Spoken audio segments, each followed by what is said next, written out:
Hey, welcome to today's morning sprint. So, have you ever wondered why someone maybe stays in an abusive relationship? You might see a young man or a young lady and they just have all these things going for them, and you just know that they're being verbally and sometimes even physically abused at home, and you're like, why? I don't understand. Or maybe you just don't understand abuse, period.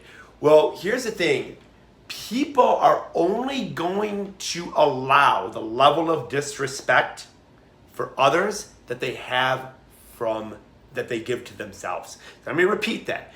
You, me, I'm only going to allow you to disrespect me to the point that I disrespect myself. That's pretty crazy. And you might be thinking, no, no, no, no. Absolutely. If I look in the mirror and I say, oh man, I gotta get this body fat off. I'm just failing in that department. And someone else is like, hey man, getting a little pudgy. I'm probably gonna accept that. Yeah, man, yeah, I'm trying, okay? Whereas if I look in the mirror and I love myself and I say, man, I am really, really making things happen.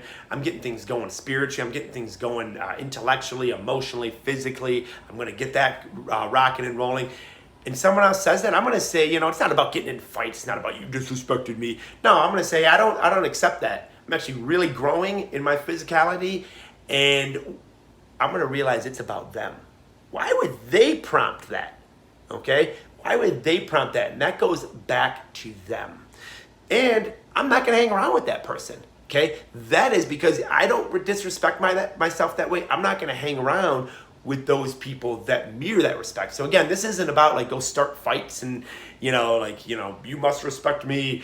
But if you're allowing people, even people in authority, bosses, even significant others, if you're allowing them to say things that maybe you don't like, you're like, why do they say that? Why do they keep saying that? It's because you're saying it to yourself. Stop saying it to yourself, and you will not stand, and you will create the boundaries that are needed to protect your true identity. So if your identity is, I'm this, if you're putting labels of failure, if you're putting labels of I'm not good enough, if you're putting labels of fear, those labels need to be taken off, and you need to be putting labels of I'm an overcomer, I'm an achiever, I make things happen, and you're no longer going to allow those other things to be put into your brain.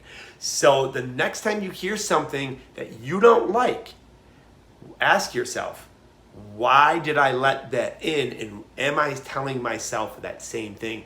9 out of 10 times, you might be telling yourself that same thing. And that's why a person like that is allowed into your life. So fix the label, put a new label on, and you're going to find you just don't hear those things anymore because you've upped your standard of self-respect.